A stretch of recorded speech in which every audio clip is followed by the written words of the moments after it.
Manx Radio's Update with Christian Jones.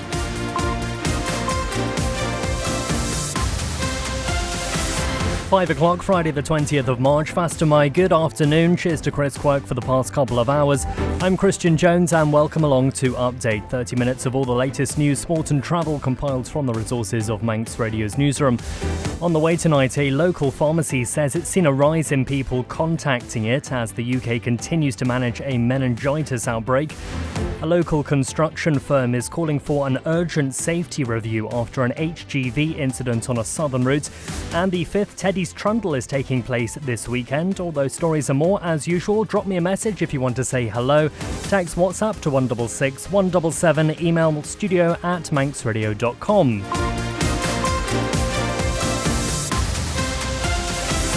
But first, as always, let's get the latest headlines read by Amy Griffiths. Faster my Amy. Faster my. Public Health Isle of Man says the risk to the island following a recent meningitis outbreak in the UK remains very low. Health officials there are dealing with what's being described as an unprecedented outbreak of meningitis B in Kent.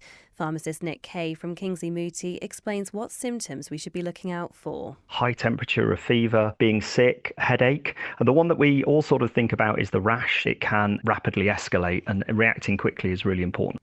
An investigation's underway following an incident at the sea terminal last night. Multiple emergency services were called to Circus Beach at around 6 o'clock until just after 9:30. No further details about the incident have been released. The managing director of a local construction company is calling on government to carry out an urgent safety review after an accident involving one of his wagons on the Tossaby Road at the Erie. The driver sustained injuries when his vehicle overturned in a verge while avoiding an oncoming truck. Derek Clarkson of CCJ Group says it's been the scene of numerous accidents involving large vehicles. When you delve into that, you find out that there's been multiple accidents there before, and for me that changes what could have been an unforeseen event to something that's foreseeable, and there's a very big difference. Douglas City Council's new flagship social housing project has been officially opened in Williston. The James Brown Apartments complex is made up of 48 two-bedroom units, and its first tenant, Paul Cowley, says his new home is fantastic. Where I was living, eventually I was unfortunately having to sleep on the sofa in the living room. But coming here now, I've noticed even now, the 3 weeks I've been here, my health or my breathing is so improved. Turning to international news now, and Donald Trump's launched another attack on NATO, labelling the alliance cowards. Writing on Truth Social, the American president says it's so easy for members to help reopen the Strait of Hormuz, but they don't want to get involved with a simple military manoeuvre. He adds the US will remember. A former Metropolitan Police Special Constable has been jailed for 24 years for a series of sexual offences. The crimes committed by James Bubb, who now identifies as a woman, included the rape of a child from the age of 12. A martial arts supremo turned actor Chuck Norris has died at the age of 86. In his final Facebook post last week, he told fans, "I don't age, I level up." Those are your headlines. I'll be back with the news in full at 6. Amy, thank you very much. Gurmayad. Let's take a look at the weather now, brought to you by Manx Glass and Glazing. Hazy sunshine this evening, clear spells overnight, temperatures 12 degrees at first, dropping to 4 overnight. Very similar tomorrow, sunny spells and light winds. Manx Glass and Glazing are now stocking Omnia flush sash frames. See the range at the showroom on the Snugborough Trading Estate. You're listening to the Isle of Man's quintessential daily news and current affairs roundup. Update on Manx Radio. 4 minutes past 5, health officials in the UK are managing an unprecedented and explosive outbreak of meningitis B in Kent. According to reports from the BBC and ITV, the situation has escalated rapidly since it was first detected earlier this month. 29 people are confirmed to have contracted the illness. 2 young people have died, an 18-year-old student at the University of Kent and a Year 13 pupil at Queen Elizabeth's Grammar School in Faversham. Well, Public Health Isle of Man says the risk here is very low, but naturally has caused concern, and that's something pharmacist Nick Kay from Kingsley Mooti has been describing to Alex Brindley on Man in Line this afternoon. It's right to say that, what's happened in Kent is an absolute tragedy, and that has actually caused lots of people to be concerned, especially people with, children of near university age. And we've seen a real increase in questions about, what are the signs and symptoms? What is meningitis? Now, this is an outbreak that's been identified as meningitis B. Now, how many different variations of meningitis are there? Yeah, no, there are quite a few different types of meningitis, and meningitis is actually both bacterial and viral. So it's a meningococcal disease. It's serious but uncommon. This one is caused by a bacteria, which actually can cause an inflammation of the lining of the brain, which is what causes some of the symptoms. And in the worst cases, then can actually go on to cause septicemia. The thing about it is that the onset can be quite sudden. So actually knowing some of the signs and symptoms and how to react quickly is really important.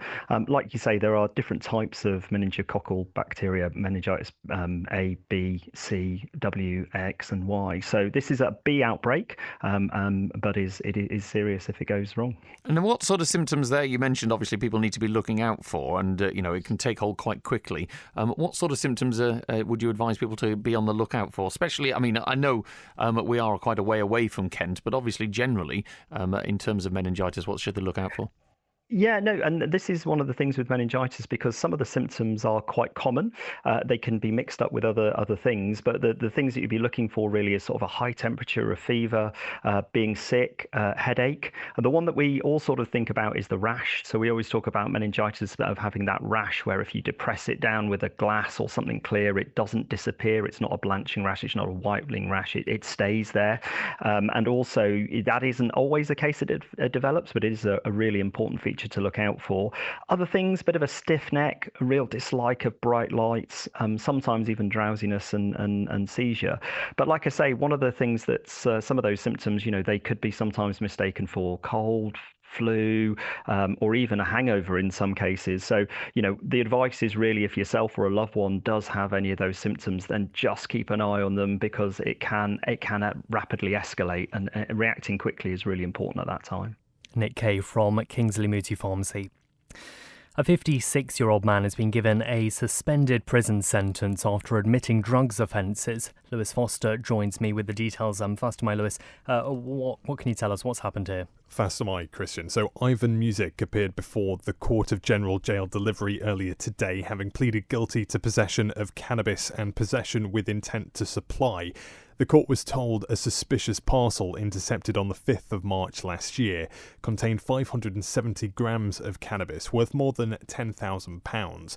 Police later searched his home and found a smaller amount along with a mobile phone, which turned out to be a key piece of evidence. Messages showed he'd been coordinating and taking orders to supply cannabis, with 336 grams supplied worth £6,760.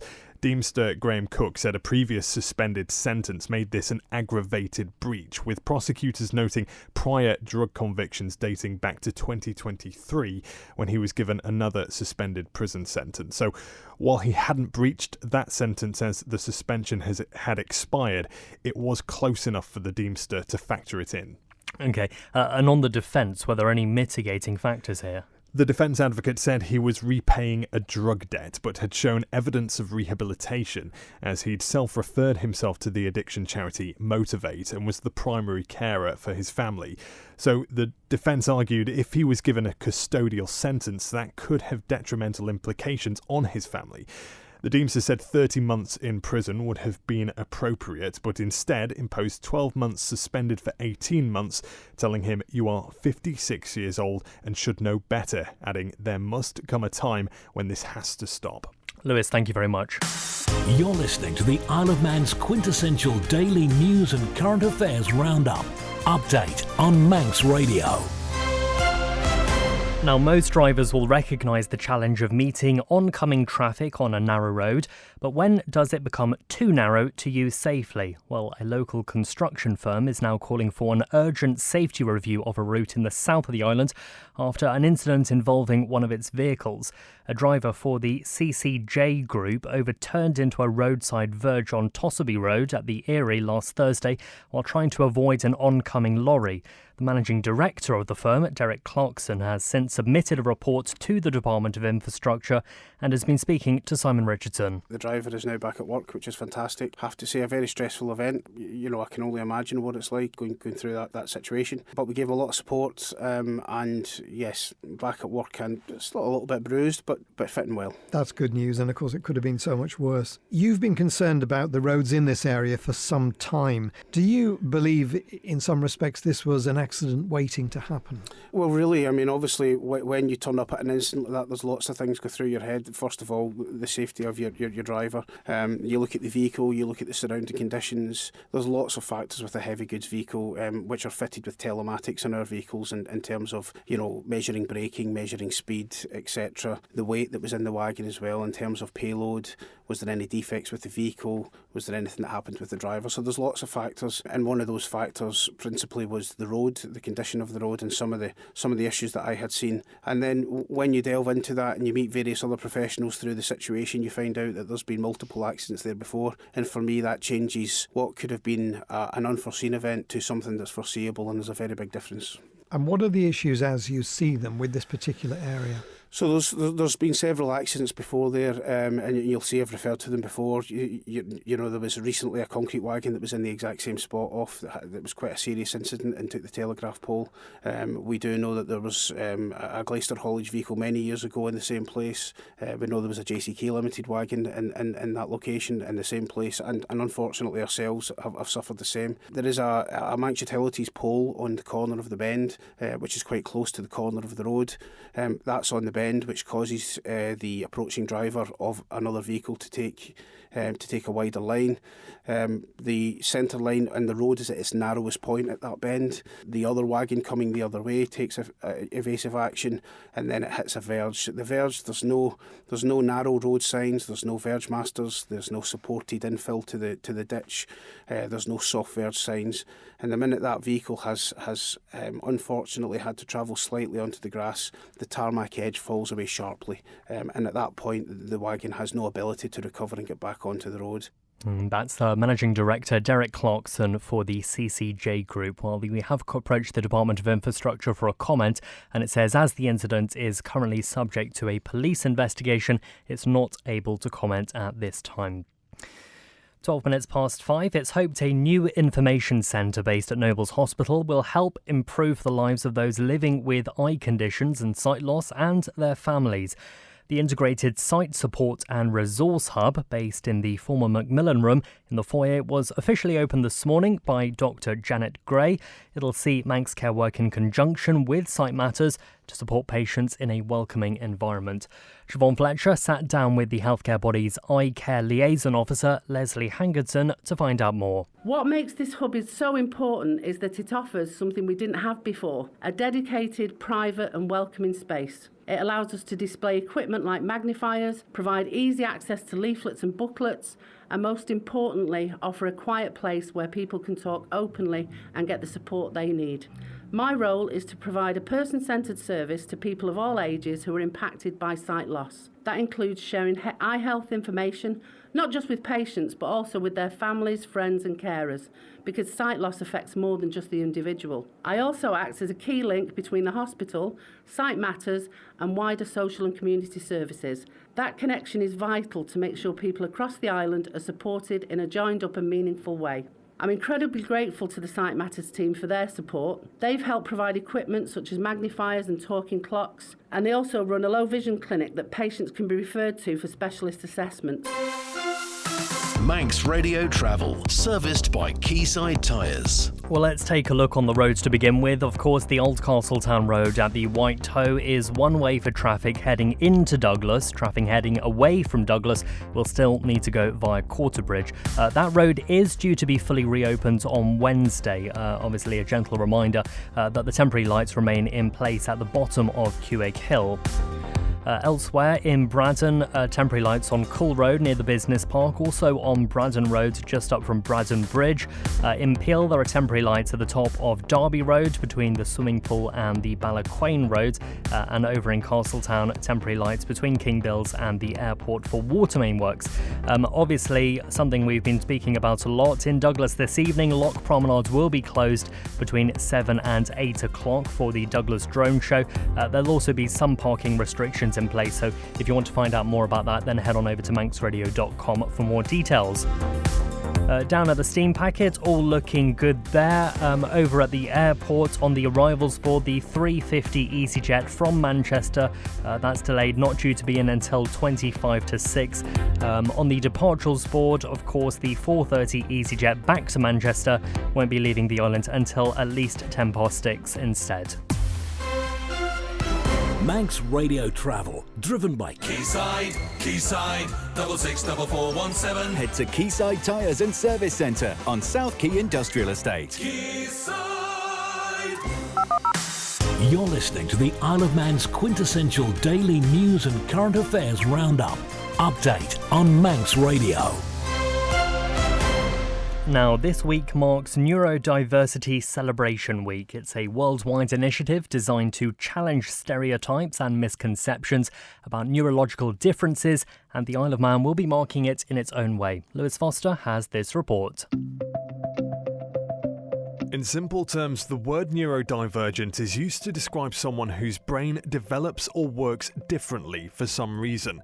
This means the person has different strengths and struggles from people who would be described as neurotypical. You may be familiar with conditions such as autism, ADHD, dyslexia, dyspraxia, and Tourette syndrome. Manx charity Autism in Man was set up in 1991 as a support group for families affected by autism.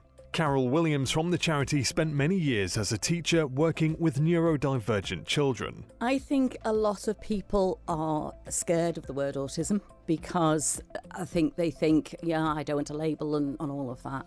But without autistic people in the world, we wouldn't have engineers, we wouldn't have many doctors, we wouldn't have accountants, we wouldn't have people who build bridges, So it's not something to be scared of, and I think that's what we need to get across to people is it's fantastic.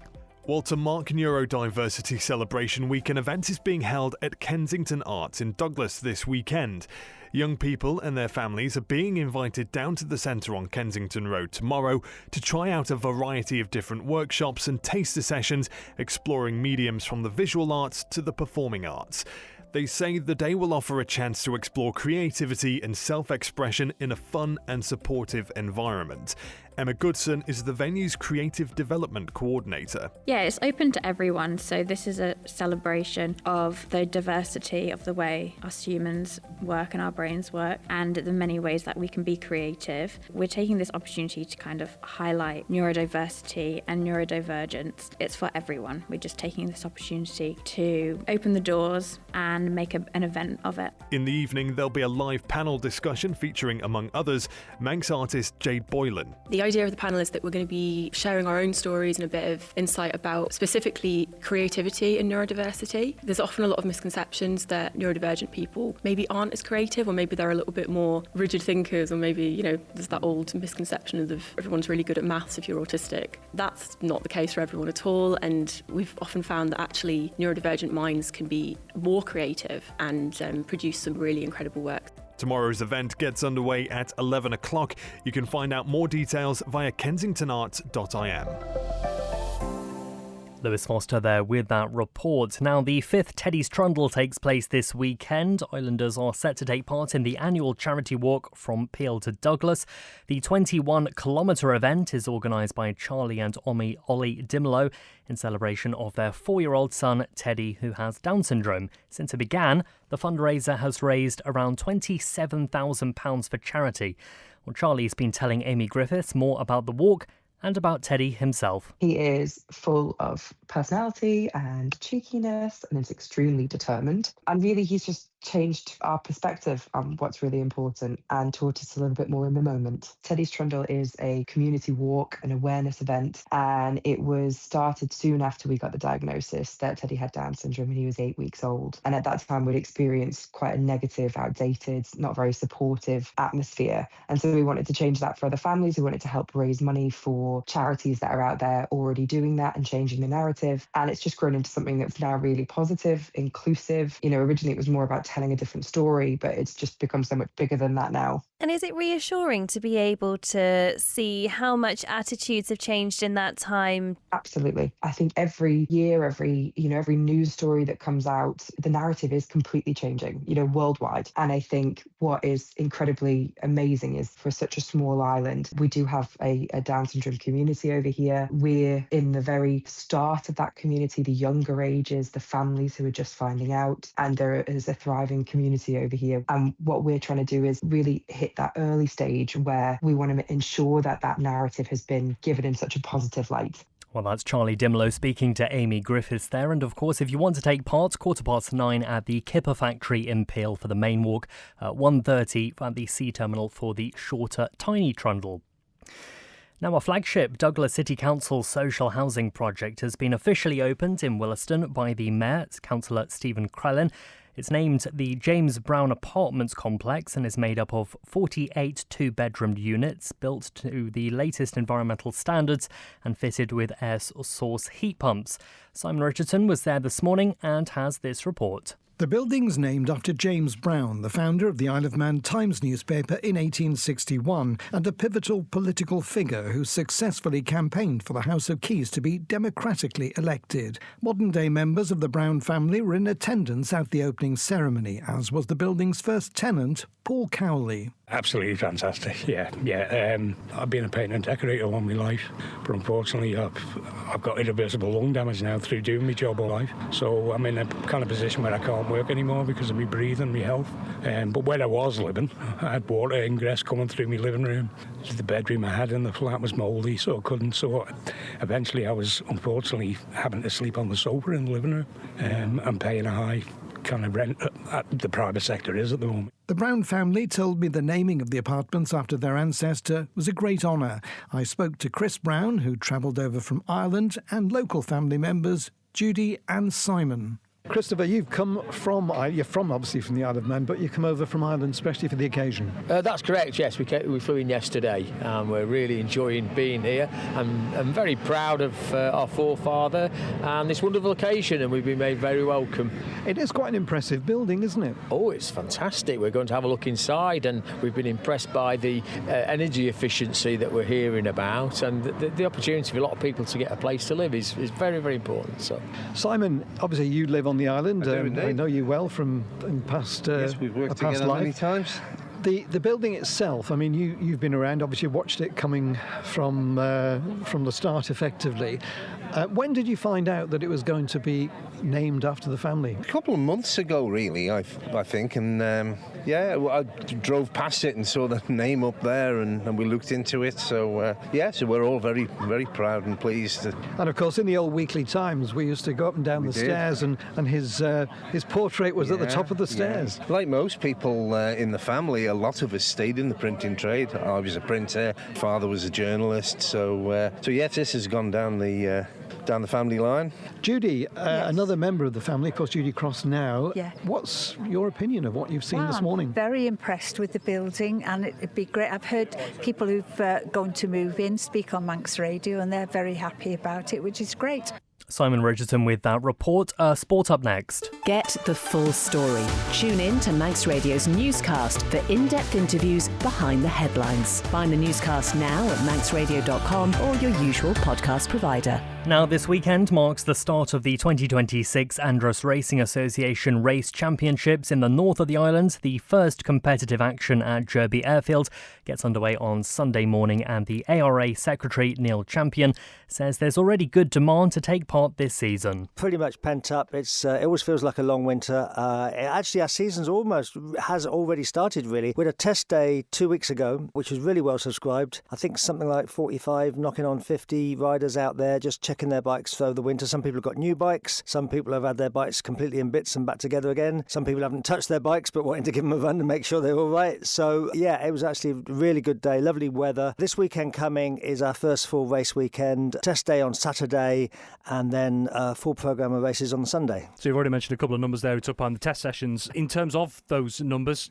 how good is that in terms of, the sort of demand that you see around this time of year going into the season? Yeah, the start of the season is always good. People are keen to get back out there, but actually this is, I think, even better than normal. In fact, the race entry for Sunday is as high as we saw during COVID times, when the island was happy to go around its business, but nobody could go across. We've got over 70 riders with us on Sunday, which we haven't seen that sort of number since the COVID year. And we've got a pretty good entry, I think about 50 or 60 on the Saturday as well. So really good. So we've got 7 different classes, which I could go through, but basically it'll get too detailed. But really, mostly solo bikes, i.e. two-wheelers. We've got a sidecar class as well. We don't run them at every single meeting because basically there aren't really enough bikes on the island to run all year. But they're going to be out on Saturday and Sunday. I think we've got 5 outfits entered on Sunday, which is pretty good. We've got the Open Championship, which, as the name implies, that's the top one.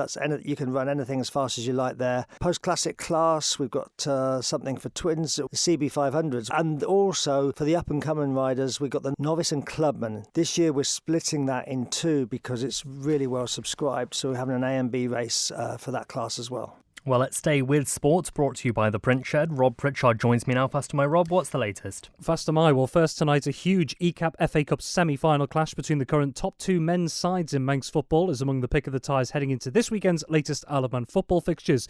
Corinthians and Peel, who occupy first and second in the Canada Life Men's Premier League respectively, will meet for a heavyweight clash at Ballafletcher on Saturday in the first of the last 4 matches of the competition to take place. Also, the semi-finals of the GH Call-Up Woods Cup are also due to take place on Saturday, and among Saturday's league ties in Ardern and Drug Unlimited Division 2, Colby could at least temporarily extend their lead at the top to 10 points should they take maximum points at home to St George's. You can view a full schedule of this weekend's Isle of Man football fixtures at manxradio.com.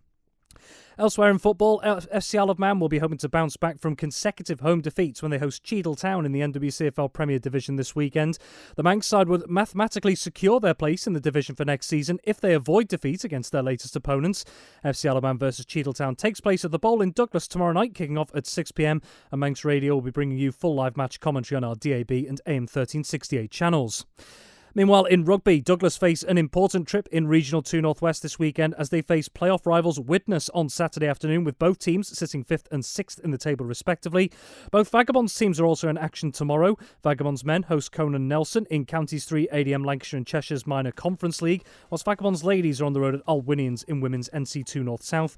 Also locally, Southern Nomads face Ramsey in the Hartford Homes Manx Cup at Ballakilya Park on Saturday. The Southerners can book their place in this year's final with a win. And in hockey, multiple league titles remain up for grabs on what is set to be the penultimate weekend of the 2026 Isle of Man Men's and Ladies League seasons.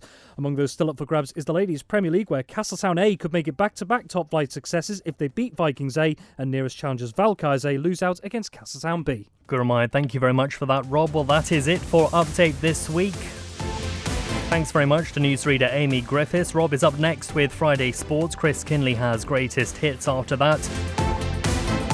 Of course, the Kane brothers on with Sweet and Swing from 9 o'clock, and then Rhiannon Evans taking you through till tomorrow with After Hours.